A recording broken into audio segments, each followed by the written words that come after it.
भारत माता की। भारत माता की। भारत माता की। सारे डुग्गर देश दे लोगों की मेरा नमस्कार। जोर कन्ने बोलो, जोर कन्ने बोलो, जोर कन्ने बोलो, जोर से बोलो, सारे बोलो। मैं उधमपुर पिछले कई दशकों से आ रहा हूं। शायद कश्मीर में मेरा आना जाना, जम्मू कश्मीर की धरती पर आना जाना पिछले 5 दशक से लगातार चल रहा है। मुझे याद है 1992 में एकता यात्रा के दौरान यहां जो आपने भव्य स्वागत किया था, जो सम्मान किया था, एक प्रकार से पूरा क्षेत्र रोड पर आ गया था। और आप भी जानते हैं, तब हमारा मिशन कश्मीर के लाल चौक पर तिरंगा फहराने का था। तब यहां माताओं बहनों ने बहुत आशीर्वाद दिया था। 2014 में माता वैष्णो देवी के दर्शन करके आया था और इसी मैदान पर मैंने आपको गारंटी दी थी कि जम्मू कश्मीर की अनेक पीढ़ियों ने जो कुछ सहा है उसे मुक्ति दिलाऊंगा। आज आपके आशीर्वाद से मोदी ने वो गारंटी पूरी कर दी है।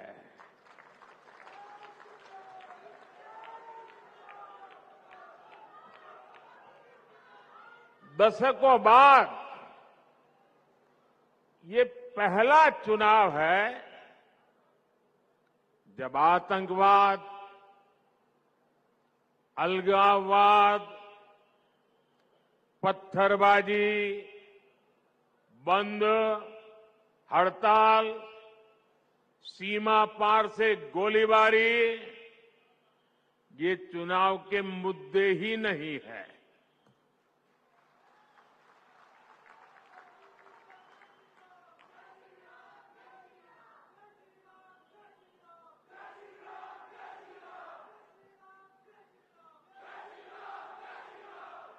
तब माता वैष्णो देवी यात्रा हो या अमरनाथ यात्रा, ये सुरक्षित तरीके से कैसे हो, इसको लेकर ही चिंताएं होती थी।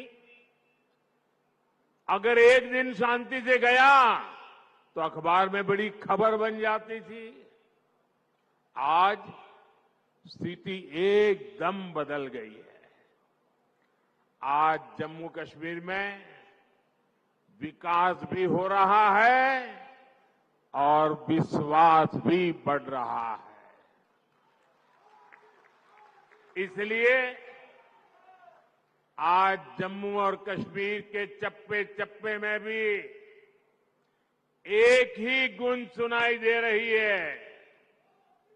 फिर एक बार, फिर एक बार, फिर एक बार, भाइयों और बहनों, ये चुनाव सिर्फ सांसद चुनने भर का नहीं है, बल्कि ये देश में एक मजबूत सरकार बनाने का चुनाव है।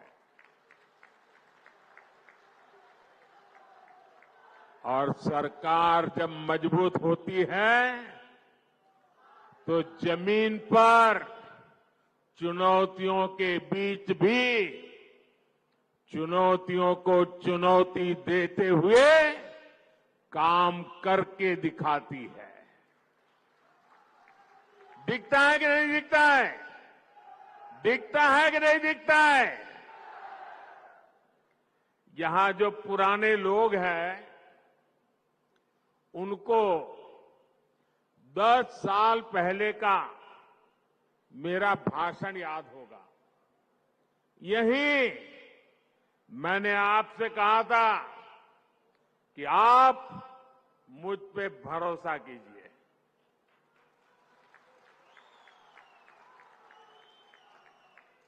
याद है ना? मैंने कहा था आप मुझ पे भरोसा कीजिए, मैं 60 वर्षों की समस्याओं का समाधान करके दिखाऊंगा।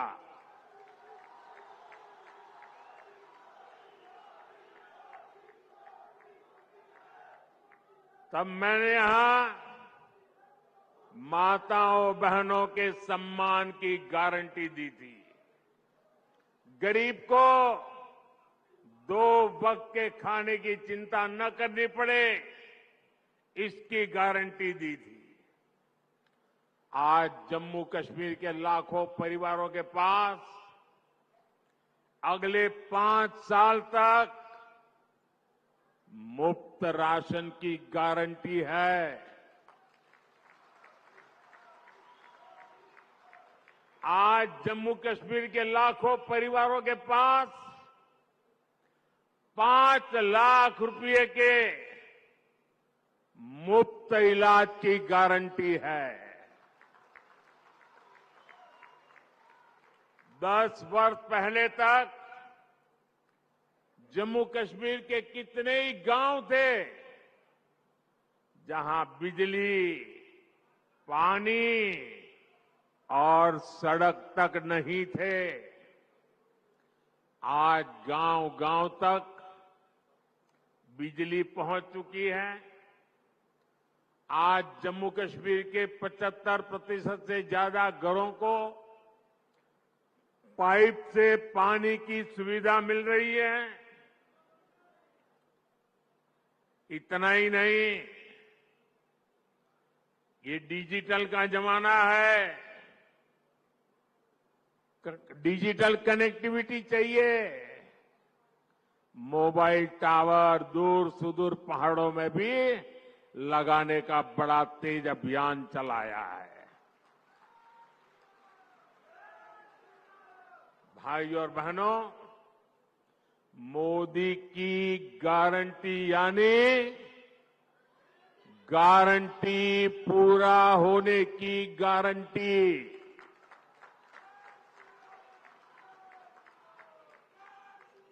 आप याद कीजिए, कांग्रेस की कमजोर सरकारों ने शाहपुर कंडी डैम को कैसे दशकों तक लटकाए रखा। जम्मू के किसानों के खेत सूखे थे, गांव अंधेरे में थे, लेकिन हमारे हक का रावी का पानी पाकिस्तान जा रहा था। मोदी ने किसानों को गारंटी दी थी और इसे भी पूरा करके दिखाया है। इससे कठुआ और सांबा के हजारों किसानों को फायदा हुआ है। यही नहीं, इस डैम से जो बिजली पैदा होगी वो जम्मू कश्मीर के घरों को रोशन करेंगे। भाइयों और बहनों, मोदी विकसित भारत के लिए विकसित जम्मू कश्मीर के निर्माण की गारंटी दे रहा है। लेकिन कांग्रेस, नेशनल कॉन्फ्रेंस, पीडीपी और बाकी सारे दल जम्मू कश्मीर को फिर उन पुराने दिनों की तरफ ले जाना चाहते हैं। इन परिवार चलित पार्टियों ने परिवार के द्वारा ही चलने वाली पार्टियों ने जम्मू कश्मीर का जितना नुकसान किया, उतना नुकसान किसी ने नहीं किया है। यहां तो पॉलिटिकल पार्टियां मतलब of the family, by the family, for the family.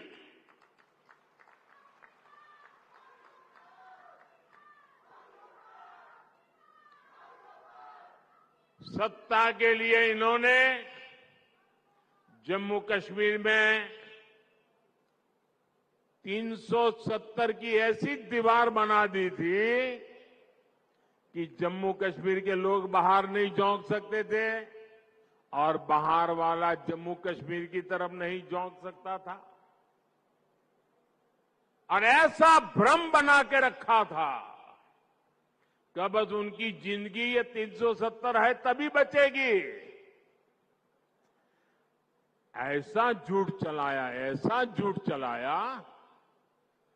आपके आशीर्वाद से मोदी ने 370 की दीवार गिरा दी। दीवार गिरा दी इतना नहीं, उस मलबे को भी जमीन में गाड़ दिया है मैंने। मैं चुनौती देता हूं, हिंदुस्तान की कोई पॉलिटिकल पार्टी हिम्मत करके आ जाए, विशेष करके मैं कांग्रेस को चुनौती देता हूं, वो घोषणा करे वो 370 को वापस लाएंगे, ये देश उनका मुंह तक देखने को तैयार नहीं होगा।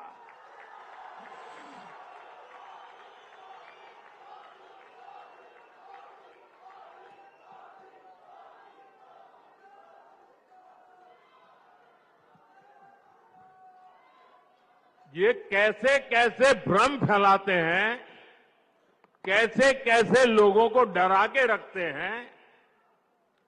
ये कहते थे 370 हटी तो आग लग जाएगी, जम्मू कश्मीर हमें छोड़ के चला जाएगा। लेकिन जम्मू कश्मीर के नौजवानों ने इनको आईना दिखा दिया। अब देखिए, जब यहां उनकी नहीं चली, जम्मू कश्मीर के लोग उनकी असलियत को जान गए। अब जम्मू कश्मीर में उनके झूठे वादे, भ्रम की मायाजाल नहीं चल पा रही है, तो ये लोग अब जम्मू कश्मीर के बाहर देश के लोगों के बीच भ्रम फैलाने का खेल खेल रहे हैं। ये कहते हैं कि 370 के हटने से देश को कोई लाभ नहीं हुआ। जिस राज्य में जाते हैं वहां भी बोलते हैं तुम्हारे राज्य को क्या लाभ हुआ, तुम्हारे राज्य को क्या लाभ हुआ। 370 के हटने से क्या लाभ हुआ है, वो जम्मू कश्मीर की मेरी बहन बेटियों को पूछो, जो अपने हकों के लिए तरस रही थी। ये उनका भाई, ये उनका बेटा, उन्होंने उनके हक वापस दिए हैं।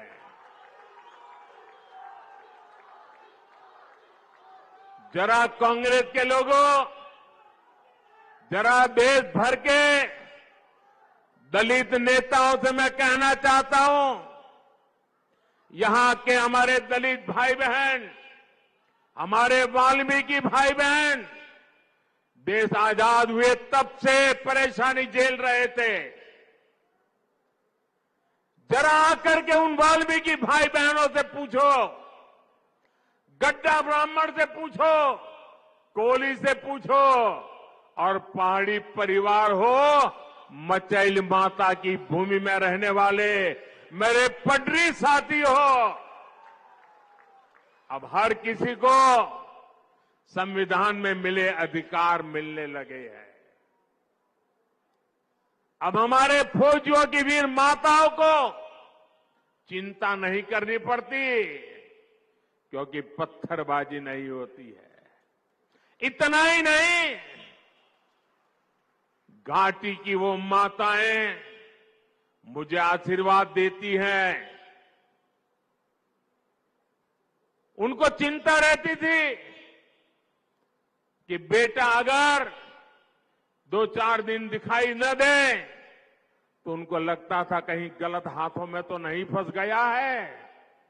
आज कश्मीर घाटी की हर माता चैन की नींद सोती है, क्योंकि अब उनका बच्चा बर्बाद होने से बच रहा है। साथियों, अब स्कूल नहीं जलाए जाते, बल्कि स्कूल सजाए जाते हैं। अब यहां एम्स बन रहे हैं, आईआईटी बन रहे हैं, आईआईएम बन रहे हैं। अब आधुनिक टनल, आधुनिक और चौड़ी सड़कें, शानदार रेल्स का सफर जम्मू कश्मीर की तकदीर बन रही है। जम्मू हो या कश्मीर, अब रिकॉर्ड संख्या में पर्यटक और श्रद्धालु आने लगे हैं। ये सपना यहां की अनेक पीढ़ियों ने देखा है और मैं आपको गारंटी देता हूं, आपका सपना ये मोदी का संकल्प है।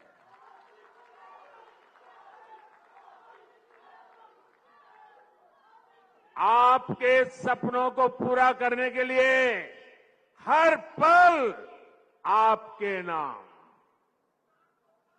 आपके सपनों को पूरा करने के लिए हर पल देश के नाम, विकसित भारत का सपना पूरा करने के लिए 24/7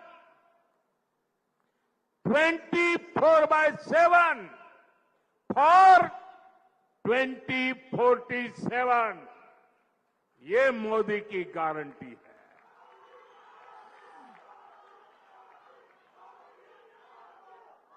दस सालों में हमने आतंकवादियों और भ्रष्टाचारियों पर घेरा बहुत ही कसा है। अब आने वाले 5 सालों में इस क्षेत्र को विकास की नई ऊंचाई पर ले जाना है। साथियों, 10 साल के अंदर अंदर जम्मू कश्मीर पूरी तरह से बदल चुका है। सड़क, बिजली, पानी, यात्रा, प्रवास वो तो है, सबसे बड़ी बात है जम्मू कश्मीर का मन बदला है। निराशा में से आशा की ओर बढ़े हैं। जीवन पूरी तरह विश्वास से भरा हुआ है। इतना विकास यहां हुआ है, चारों तरफ विकास हो रहा है। लोग कहेंगे मोदी जी, अरे इतना कर लिया, आप चिंता मत कीजिए, हम आपके साथ हैं।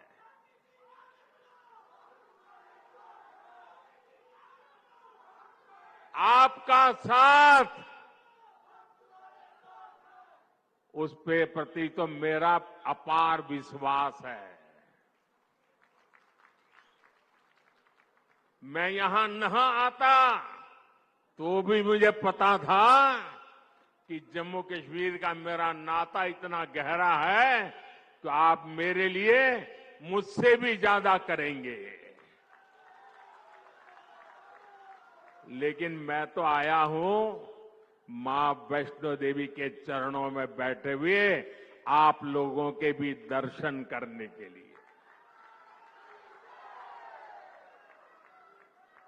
मां वैष्णो देवी की छत्र छाया में जीने वाले भी मेरे लिए दर्शन के योग्य होते हैं।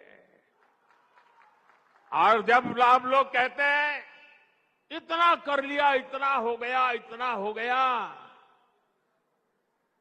हम वो इतने ज्यादा क्या कर सकते हैं?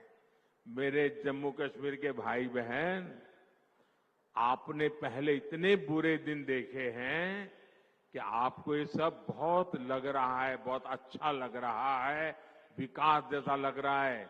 लेकिन जो मोदी है ना, वो तो बहुत बड़ा सोचता है। ये मोदी दूर का सोचता है और इसलिए अब तक जो हुआ है वो तो ट्रेलर है, ट्रेलर। मुझे तो नए जम्मू कश्मीर की नई और शानदार तस्वीर बनाने के लिए जुट जाना है। वो समय दूर नहीं जब जम्मू कश्मीर में भी विधानसभा के चुनाव होंगे। जम्मू कश्मीर को वापस राज्य का दर्जा मिलेगा। आप अपने विधायक, अपने मंत्रियों से अपने सपने साझा कर सकेंगे। हर वर्ग की समस्याओं का तेजी से समाधान होगा। यहां जो सड़कों और रेल का काम चल रहा है वो तेजी से पूरा होगा। देश विदेश से बड़ी बड़ी कंपनियां, बड़ी बड़ी फैक्ट्रियां और ज्यादा संख्या में आएगी। जम्मू कश्मीर टूरिज्म के साथ ही स्पोर्ट्स और स्टार्टअप के लिए जाना जाएगा। इस संकल्प को लेकर मुझे जम्मू कश्मीर को आगे बढ़ाना है। भाइयों और बहनों, ये परिवार चलित, परिवारवादी, परिवार के लिए जीने मरने वाली पार्टियों विकास की भी विरोधी है और विरासत की भी विरोधी है। आपने देखा होगा कि कांग्रेस राम मंदिर से कितनी नफरत करती है।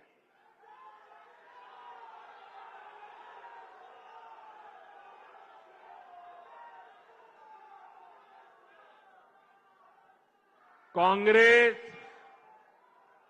और उनकी पूरी इकोसिस्टम अगर कहीं मुंह से राम मंदिर भी निकल गया तो चिल्लाने लग जाती है, रात दिन चिल्लाती है कि राम मंदिर बीजेपी के लिए चुनावी मुद्दा है।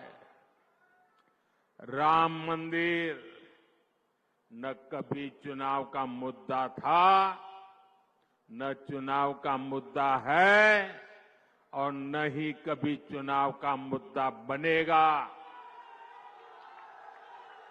अरे राम मंदिर का संघर्ष तो तब से हो रहा था जब भाजपा का जन्म भी नहीं हुआ था। राम मंदिर का संघर्ष तो तब से हो रहा था जब यहां अंग्रेज सल्तनत भी नहीं आई थी। राम मंदिर का संघर्ष 500 साल पुराना है, जब कोई चुनाव का नामो निशान नहीं था। जब विदेशी आक्रांताओं ने हमारे मंदिर तोड़े, तो भारत के लोगों ने अपने धर्म स्थलों को बचाने की लड़ाई लड़ी थी। वर्षों तक लोगों ने अपनी ही आस्था के लिए क्या क्या नहीं झेला। कांग्रेस और उसके सहयोगी दलों के नेता बड़े बड़े बंगलों में रहते थे, लेकिन जब रामलला के टेंट बदलने की बात आती थी, टेंट पर जो ताड़पत्री वो बदलने की बात आती थी, तो लोग मुंह फेर लेते थे, अदालतों की धमकियां देते थे। बारिश में रामलला का टेंट टपकता रहता था और रामलला के भक्त टेंट बदलवाने के लिए अदालतों के चक्कर काटते रहते थे। ये उन करोड़ों अरबों लोगों की आस्था पर आघात था जो राम को अपना आराध्य कहते हैं।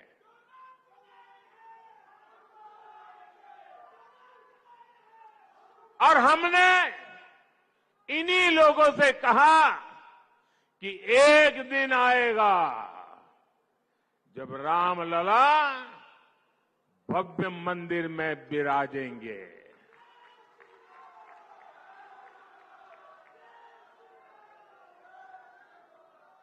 और तीन बातें कभी भूल नहीं सकते। एक, 500 साल के अविरत संघर्ष के बाद ये हुआ है। आप सहमत हैं? 500 साल के अविरत संघर्ष के बाद हुआ है। आप सहमत हैं? दूसरा, पूरी न्यायिक प्रक्रिया की कसौटी से कस करके, न्याय के तराजू से तोल करके अदालत के निर्णय से ये काम हुआ है। सहमत है? तीसरा, ये भव्य राम मंदिर सरकारी खजाने से नहीं, देश के कोटि कोटि नागरिकों ने पाई पाई दान देकर बनाया है। सहमत है? जब उस मंदिर की प्राण प्रतिष्ठा हुई, जब उस मंदिर की प्राण प्रतिष्ठा हुई, तो पिछले 70 साल में कांग्रेस ने जो भी पाप किए थे, जो भी रुकावटें डाली थी, उनके साथियों ने जो भी रुकावटें डाली थी, सबको माफ करके राम मंदिर के जो ट्रस्टी हैं, वो खुद कांग्रेस वालों के घर गए, इंडी गठबंधन वालों के घर गए, उनके पुराने पापों को माफ कर दिया और उन्होंने कहा राम आपके भी हैं, आप प्राण प्रतिष्ठा में जरूर पधारिए। सम्मान के साथ बुलाया, लेकिन उन्होंने इस निमंत्रण को भी ठुकरा दिया।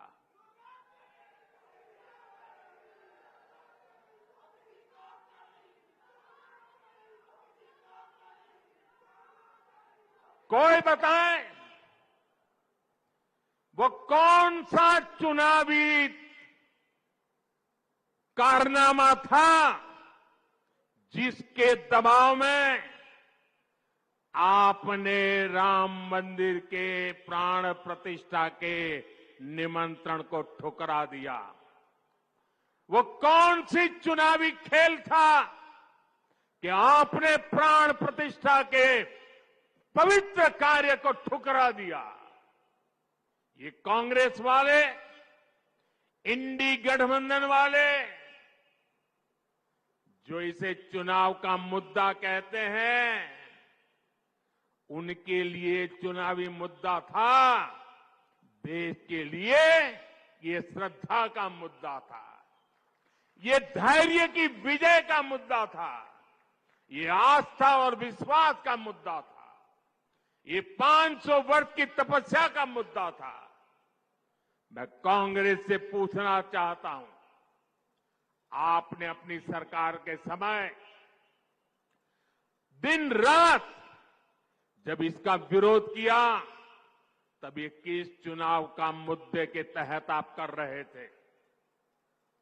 लेकिन आप राम भक्तों की आस्था देखिए, मंदिर बना तो ये लोग इंडी गठबंधन वालों के घर प्राण प्रतिष्ठा का आमंत्रण देने के लिए खुद गए। जिस क्षण के लिए करोड़ों करोड़ों देशवासी ने इंतजार कर रहे थे, आप बुलाने पर उसकी तरफ देखने नहीं गए। पूरी दुनिया के राम भक्तों ने आपके इस अहंकार को देखा है, आपकी चुनावी मंशा को देखा है। ये चुनावी मंशा थी कि आपने प्राण प्रतिष्ठा का निमंत्रण ठुकरा दिया। आपके लिए चुनाव का खेल है। एक किस तरह की तुष्टीकरण की राजनीति थी। भगवान राम को काल्पनिक कहकर कांग्रेस किस वोट बैंक को खुश करना चाहती थी। साथियों, कांग्रेस और इंडी गठबंधन के लोगों को देश के ज्यादातर लोगों की भावनाओं की कोई परवाह नहीं है। इन्हें लोगों की भावनाओं से खिलवाड़ करने में मजा आता है। ये लोग सावन में एक सजायाफ्ता जो सजा कोर्ट ने जिसको सजा की है, जो जमानत पर है, ऐसे एक मुजरिम के घर जाके सावन के महीने में मटन बनाने का मौज ले रहे हैं। इतना ही नहीं, उसका वीडियो बना करके देश के लोगों को चिढ़ाने का काम करते हैं। कानून किसी को भी कुछ भी खाने से नहीं रोकता है और न ही मोदी रोकता है। सभी को स्वतंत्रता है कि जब मन करे वेज खाए या नॉन वेज खाए। लेकिन इन लोगों की मंशा दूसरी होती है। जब सब मुगल यहां आक्रमण करते थे ना, तो उनको सत्ता राजा को पराजित करने से संतोष नहीं होता था। जब तक मंदिर तोड़ते नहीं थे, जब तक श्रद्धा स्थानों की कत्ल नहीं करते थे, उनको संतोष नहीं होता था। उनको उसी में मजा आता था। वैसे ही सावन के महीने में वीडियो दिखाकर वो मुगल के लोगों के जमाने की जो मानसिकता है ना, उसके द्वारा वो देश के लोगों को चिढ़ाना चाहते हैं और अपनी वोट बैंक पक्की करना चाहते हैं। ये वोट बैंक के लिए ये चिढ़ाना चाहते हैं। आप किसे चिढ़ाना चाहते हैं?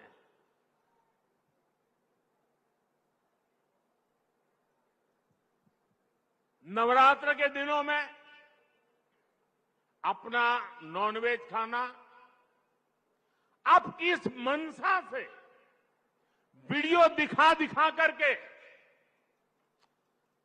लोगों की भावनाओं को चोट पहुंचा करके किसको खुश करने का खेल कर रहे हो? मैं जानता हूं, मैं जब आज ये बोल रहा हूं, उसके बाद ये लोग पूरा गोला बारूद लेकर गालियों की बौछार मुझ पर चलाएंगे, मेरे पीछे पड़ जाएंगे। लेकिन जब बात बर्दाश्त से बाहर हो जाती है तो लोकतंत्र में मेरा दायित्व बनता है मैं देश को सही चीजों का सही पहलू बताऊं और वो मेरा कर्तव्य पूरा कर रहा हूं। ये लोग ऐसा जानबूझकर इसलिए करते हैं ताकि इस देश की मान्यताओं पर हमला हो। ये इसलिए होता है ताकि एक बड़ा वर्ग इनके वीडियो कर देखकर चिढ़ता रहे, असहज होता रहे। समस्या इस अंदाज से है, तुष्टीकरण से आगे बढ़कर ये इनकी मुगलिया सोच है। लेकिन ये लोग नहीं जानते, जनता जब जवाब देती है तो बड़े बड़े शाही खानदार के युवराजों को बेदखल होना पड़ता है। साथियों, ये जो परिवार चलित पार्टियां हैं, ये जो भ्रष्टाचारी है, अब इनको फिर मौका नहीं दे रहा है। उधमपुर से डॉक्टर जितेंद्र सिंह और जम्मू से जुगल किशोर जी नया रिकॉर्ड बनाकर संसद भेजना है। जीत के बाद दोबारा जब उधमपुर आऊं तो स्वादिष्ट कलाड़ी का आनंद जरूर लूंगा।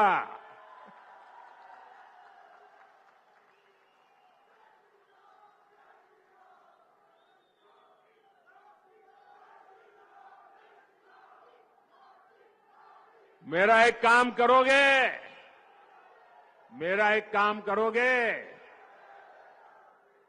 माता वैष्णो देवी को, वहां मैं जा नहीं पा रहा हूं, यहां इतना निकट आकर के, तो माता वैष्णो देवी की क्षमा मांगिए और मेरी तरफ से मत्था टेकिए। टेकोगे? दूसरा एक काम करोगे? एक और काम करोगे? मेरा एक काम और करोगे? जरा उधर से आवाज आए, काम करोगे? इधर से आवाज आए, करोगे? पीछे से आवाज आए, करोगे? पक्का करोगे? देखिए, आप घर घर जाना है और घर घर जाके कहना, मोदी जी उधमपुर आए थे, मोदी जी ने आपको प्रणाम कहा है, राम राम कहा है, जय माता दी कहा है। कहोगे? कहोगे? मेरे साथ बोलिए, भारत माता की, भारत माता की, भारत माता की। बहुत बहुत धन्यवाद।